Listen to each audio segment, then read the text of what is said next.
Arts and Entertainment Podcast. I am really, really excited and I feel blessed to be able to do this with a cool friend of mine and Mel. Her name is interesting. Hear how she says it. Mel Fiorentino.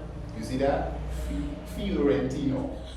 Is that it? Yeah. Yeah, Mel Fiorentino. You see, a lot of people with names could, and I know folks may just, say it's okay, someone might say your name and they said it wrong, but, just to not offend anyone. But I always like to get a person's name carries a certain kind of rhythm. Mel Fiorentino.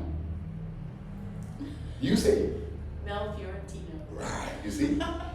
Mel, I'm happy to, well, I was able to persuade you to do this, so Yeah. I want to thank you very much. And to kick things off with, we were talking before and you mentioned that, of course, art was first before drums, but when I met you, you said that you are also a drummer and you have your own drum set. I wanted to just touch on that a little bit because a lot of people out there don't know your rhythm side. Mm-hmm. That really also helps with how you see things in this world and the brilliant work you do as an artist. Take us back from where you began. Which hometown are you starting out from? I'm originally from the area of Binghamton, New York, in upstate. Right. I moved down here when I was 7 and up to Ocala. And I always kind of did artsy stuff when I was a kid, but nothing too serious, just the regular doodles. Right. And I was very interested in drums when I was a very little kid. Did something happen for you to want it? Did you see a drummer or? I seen like a drum machine at one point, and I just really, it was just like this little ancient looking thing, and I was just like, this is so cool. Yeah. And I really wanted to, and I asked my dad for some drums, but I was really young, and he was just like, no. So you moved here, and how did the art side, you, of course, at a younger age, you said you were always dabbling in art. Mm-hmm. When did the serious side of it start? When I was in high school, I kind of done all kinds of different art forms. I started off with clay, did a lot of pottery and sculpture and stuff, and a lot of pencil art. And then one day when I was in high school, I went to my neighbor's yard sale, and I picked up a book, and it was like a humanities book from a college, course or something. And I was skipping through it, and I seen this photograph of Michelangelo's Pietà, and I lost my mind. I was like, a human being can do that? And then I was just like, I want to do that. If he's a human being, I'm a human being. I can do this too. Yes, of course. Which is blind ignorance, but But that's a really positive way to look at things. Not most people may see it like that. You see something and you say, well, if a human being could do this, I can do it too. So that was your Kickstarter to really get more involved. Yeah, because it just like switched on something in me that I just pushed and pushed myself further. And like in high school, I started doing like photorealist pencil work and things like that. And then in college, I was like, I don't know how I thought about this, but I was like, I want to be a real artist. And then I wanted to start painting. And then that eventually took off. So it was kind of a fun journey so far. I mean, back then it was very interesting because I didn't know what my style was, so I switched around a lot. And I was really obsessed with music too, so I kind of, spent my time half here and half there. Right. So you were in between music and art, but of course, I guess your passion for art was greater than music. Yeah, I think it's because I finally realized that I could make a career out of it. And dabbled in the whole band thing many times, and I found that when I play, I just like to play for myself. Because I feel like that's something I need to do for myself, regardless if I'm in like a group or not, you know. So you've played in bands and stuff, and Yeah, yeah. that's cool. I Yeah. mean, see, not many people know that you were. Yeah, Oh, yeah. it would be nice to see a video. I posted videos of me drumming, just me at my house playing drums. I got like a wild hair, and I was like, I think I'm gonna video myself playing drums right now. You know, and I don't do that a lot because I'm kind of weirdly shy about being on camera and stuff. But like, I don't know. I was just feeling it at the moment. I was like, I'm gonna video myself. And I think it's all on Facebook. It's on Facebook. Okay, all right. Well, we certainly will try and see if we could catch that and possibly put it inside this interview. So, how did you begin to, roll art into developing yourself? What happened during the journey? Because you said yes, you saw this great piece, and that kickstarted your journey in art. So you are in school, you're doing stuff, you are being taught how to. Mm-hmm. How was the process in terms of developing yourself? What happened for you to continue moving forward and being more educated about stuff? Well, one thing is I'm kind of obsessed with learning and history and ancient history. I wanted to be an archaeologist. I still kind of do. Right. So I've always been studying a lot and kind of opening myself to new styles. That way I can figure out where I want to go next.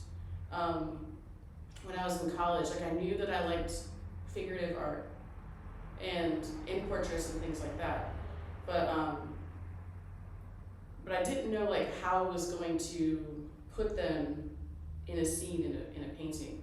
So I tried a bunch of different stuff. Like one of my favorite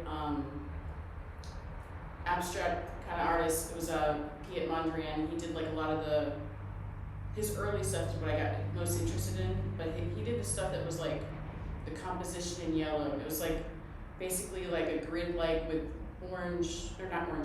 yellow, blue, and red, and white in squares, And I just liked his concept of why he was doing those things. But I started putting nudes in those scenarios, and I was like, I can't do this forever. This is not always going to work. Right. So I just started getting more and more, instead of using those kind of images, I started thinking about where am I going to get these funky images to intertwine with these figures. That way I can just meld it together and it will look kind of natural, but also kind of just more surreal. So I started working in Photoshop and manipulating a lot of stuff, and then that's where I was like, okay, this is gonna work. Right. So you said Photoshop. How did you get towards? Because I know Photoshop is something. It's a software. You have to, you have to understand how to use this software. This happened in school when you were in school using this software. This didn't happen till about maybe a couple years later. I was working at a graphic and sign shop. Okay. And I worked at many of those because it's actually a really fun job. But one of my coworkers there was he wanted to start training me on Photoshop, and I started looking at it. And I was like, this is the most amazing tool. And you can create an idea on there and mesh in 3 or 4 even more images and create something really cool, and then paint it. And then when you paint it, it's always slightly different, but just to help you get a cool concrete idea, which is how I come up with this stuff. Oh, what is interesting is the Photoshop process you began to get involved in. But before that, you mentioned you worked at several graphic places. Mhm. So you would say that that has helped you to continue to develop your art eye, I mean. Yeah, yeah, because in those jobs you have to have an eye for detail, and you have to be, certain things have to be perfect, or it's not acceptable, you know. Mhm. So, and that's the same way I feel about the Pietà. Like, it's just perfect. Right. Like, so in a weird way, I feel like I'm kind of searching for perfection in whatever I'm trying to do. Right. And I feel like that's a healthy way for me to challenge myself continuously. So have you had any, pitfalls working with some of these agencies? Like you might have had a boss that you didn't quite enjoy, but Yeah, I've or had, someone pressuring you to get more out of you. yeah, I've had that before. Some really weird situations, and what I would just be like, okay, well, I'm not, because if I don't like work well with people, I don't like being there. Right. You know? Right. So of course, I mean, Yeah. to be creative, you need to have a space that allows for that process to unfold. So Photoshop, I imagine, would be. Would you say that is kind of responsible for a lot of what because you design stuff in Photoshop, and is it that then you paint it on canvas, or how does that process work? So I'll be kind of like stewing on an image for a while, like say like when I'm working with a nude image, and I'll just sit there and I'll stare at it and I'm like, well, how do I want like whatever's going on around them to like work with them, and then I'll just bring in multiple images and layer things on top of each other, and kind of like do like I'll take away some of the opacity and kind of make it to where I can see the under image. I'm like, okay, well these lines don't work with the lines of her body, or so I'll have to like, it's a lot of testing different things out. And then once I get an image, then I will sketch it on canvas and just go for the painting process. And the painting is always pretty different than the image I created, but it's like it just helps me to get a concrete idea of where I want to go. Yes. And then it always changes. That's what I like about it. It's always, it's not guaranteed, but it always is guaranteed to, if I meant to say something specific with the image, by the time I'm done painting it, it's always something way more complex. Oh, okay. So it takes it to a whole different level by the time I'm done painting it. It's like, okay, well, this means this. To me, it means those things. And do you always work within that process where you start stuff in Photoshop first before you go to Canvas, or sometimes you just go directly? Yeah, sometimes I will be really impatient and I'm just too excited, and then I just have to paint it. Yeah, so it just depends on what it is, but like there's things I'm just like, I gotta paint this right now. Yeah. Like the little painting I did of my daughter recently, it was like a spur of the moment thing. She's just sitting there and I just took a picture of her, and she's like in my studio. It was like late at night, and then she got really excited with the fact that I was gonna paint her. Right. But like as soon as I took the picture, I got a drawing on the canvas and started painting it that night. Right. What I find interesting with your process is it's just like a musician, that if it's a guitar or trumpet or piano, the idea of this melody could start on the instrument. Yeah. But then when you go to write out the actual melody, it changes on script. Yeah. It's like, but you played this, but when you start writing it out, it's interesting how sometimes what you play on an instrument and what you start writing, the writing process may differ, because it's a strange kind of a universe, these two worlds. Because like the idea you have in your mind doesn't maybe it won't work as great with like a certain beat or something. Something, yeah. Yeah, or like something the rhythm happens. change, the rhythm changes. I don't know. Yeah, the changes, that's right. You know, so you just finished up in Battle of the Brushes. Um, and actually, last year, you won that Yeah, competition. I did. So, you know, I know you would have had most of the artists get scared to come up against you. How did things unfold at Battle of the Brushes this year? So we did have a lot of new people in the competition, and there was some guys from out of town, and I was kind of like scared about those guys. I was like, Oh. they do really good stuff. Like Yes. I checked them out.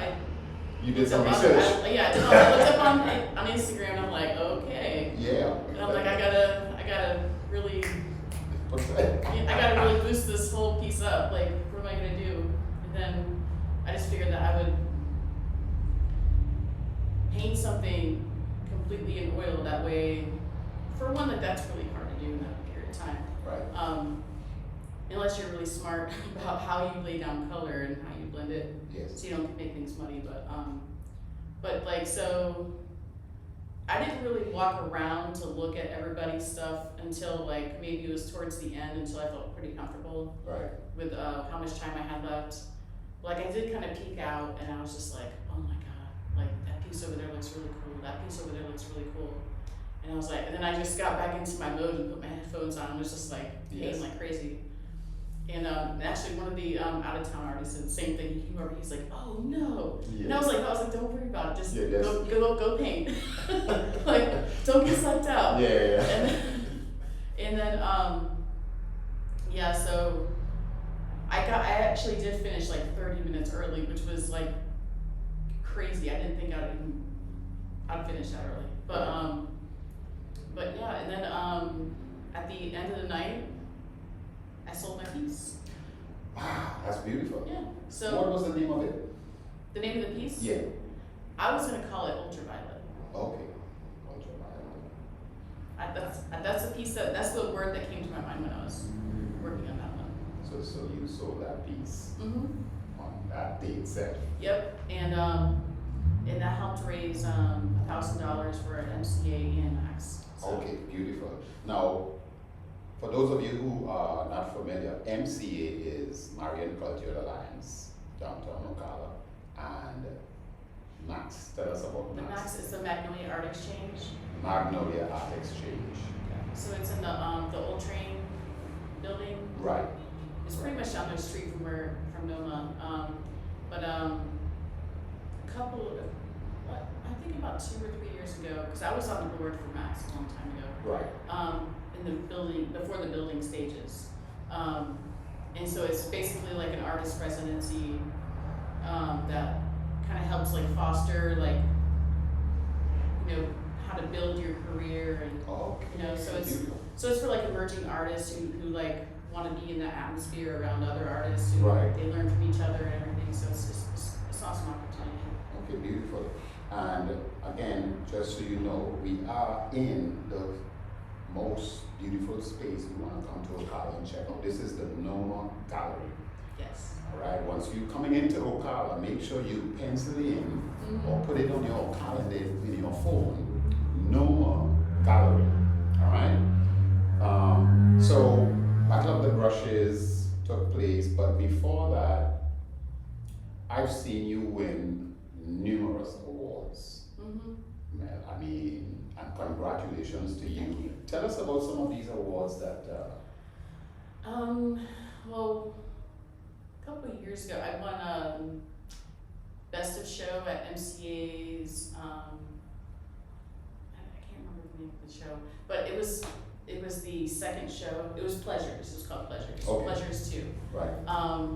And so I didn't expect to win anything, and I just wanted to show up, and people were like, you need to come, and I'm like, what do you mean I need to come? Come to the opening. So I was, because I get weird, but I'm awkward. I think that's what it is. So I got there, and like they started announcing the awards, and suddenly like they announced my name, and I'm like, what? Yeah. And like they're like, come up and speak, and I'm like, what? Like I paint stuff, like. Yeah. And recently I won the talent prize with I can't remember, it's a, they just changed their name, but it's Art Show International Gallery. I won the talent prize for my portrait of my daughter that I just did. Okay, that's And then beautiful. with that same company, I won the runner-up prize for that really big painting that I showed you. It's called the Primordial Dance. Oh, the Primordial Dance. Okay. Yeah, so well, we will show yeah. folks that. Mm-hmm. So there's many that I can't think of the names. Yeah, you just keep. But bringing yeah, it yeah, in. and I did win an award here too as well for a painting I did of the Pietà, but I did it in like a really funky color scheme. Right. For the Light and Shadows show. And you play a major role at Noma Gallery. Yes. Tell us about that. So I'm the gallery director here. Okay, beautiful. And because we kind of have this like thing to, like we all want to bring art here that people can't see. Like say like not that the people can't see, but like we want to bring art here that people wouldn't normally have the chance to see. So like I kind of do a lot of art scouting. So I scout out artists from like all over like Europe and like all over the world. Right. And my job is to build relationships with those artists, and then to bring the art here. Okay. And like with the whole like the African art show that we had, and then last year we did a show called Life and Death. Right. And there was 2 Italian artists that I built really cool relationships with that sent their artwork over. And also there was a sculptor from Spain. Oh, cool. And his work is incredible. Like everybody's work is so incredible. And I was like, can we, Yeah. would you be cool? Yeah. Bringing it to Ocala? Because unless the people here are traveling overseas or whatever, they'll never see those places. So I think that's a really cool thing that we're trying to do here is we're trying to bring things here that people normally don't get a chance to see. Yes. Yes. And also, support the local art scene too. Yes. So. Yes. Yes. So, what is next for Mel? You just finished up in Battle of the Brushes, and what do you have your eye on right now in terms of, because you have these beautiful paintings behind us here, and I know you said one of them you just started and it's kind of unfinished. Yeah. Mm-hmm. Yeah. So okay. So in October and November of this year, I'm gonna have another show with Ralph D'Amelio, Okay. photographer. Right. Yes. So him and I are working together again. The last time we worked together was 2 years ago, and the show was like such a huge hit, and I was just like, I need a little bit of a break to kind of get my, Yeah. plus we've been really busy with other stuff, but we're planning a show for October, the opening in October, and it's gonna be called Origin, and Origin. Okay. and it's all about kind of like the past, present, the future. It's kind of like about past lives. It's about our journey, our soul's journey in a way. Mm-hmm. So these pieces are part of that series. Mm-hmm. So he does all the photography, and then I do like the magical stuff in Photoshop, and then I kind of like make a cool thing to paint. I don't know. Yeah, of course.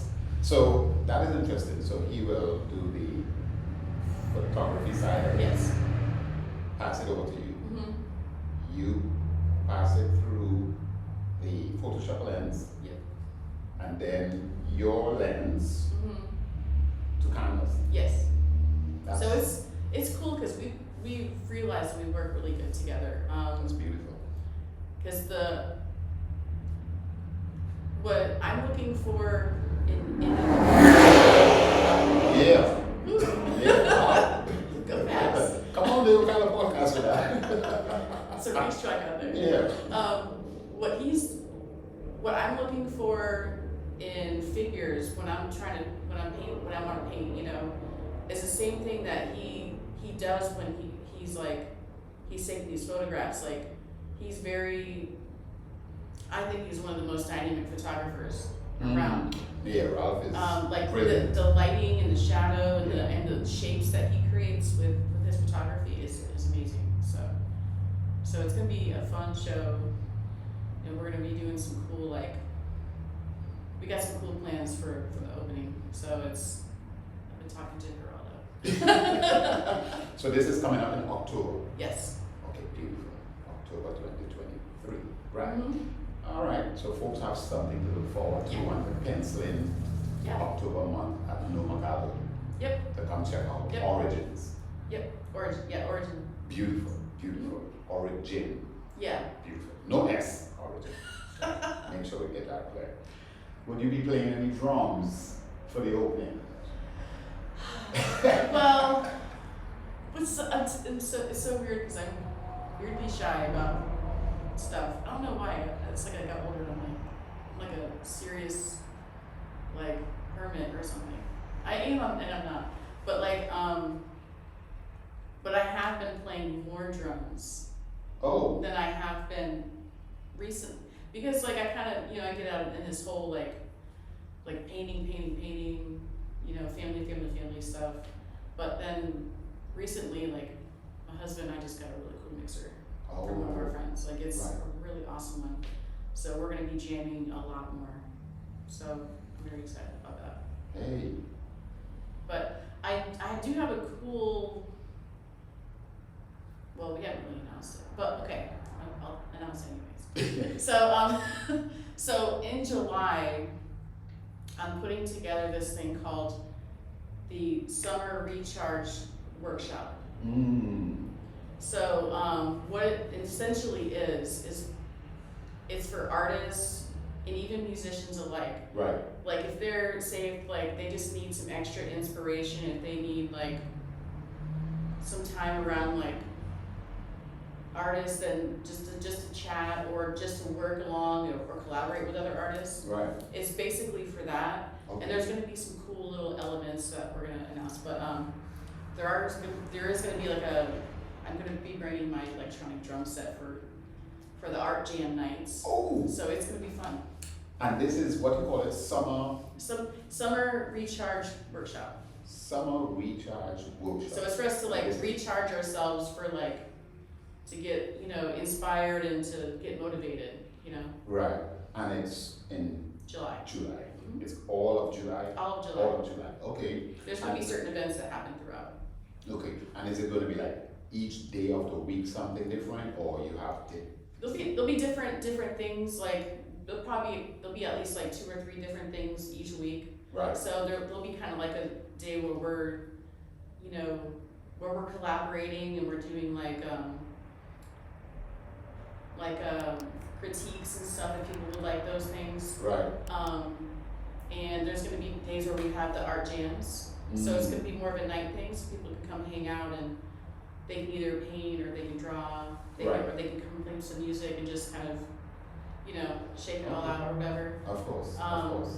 And there's going to be some nerd out days, if you're kind of more studying and just learning new techniques and new styles. So yeah, it's gonna be fun.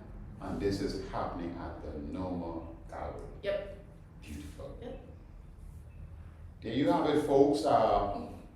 Mel Fiorentino. Yeah, so Mel, thank you very much for blessing us with this. I mean, because people were able to hear some information and learn about you being a drummer, and we will try to get at least a photo or a clip of Mel drumming. And you said it's on Facebook. It is on Facebook. I might just send you. I'll look for it. Yeah.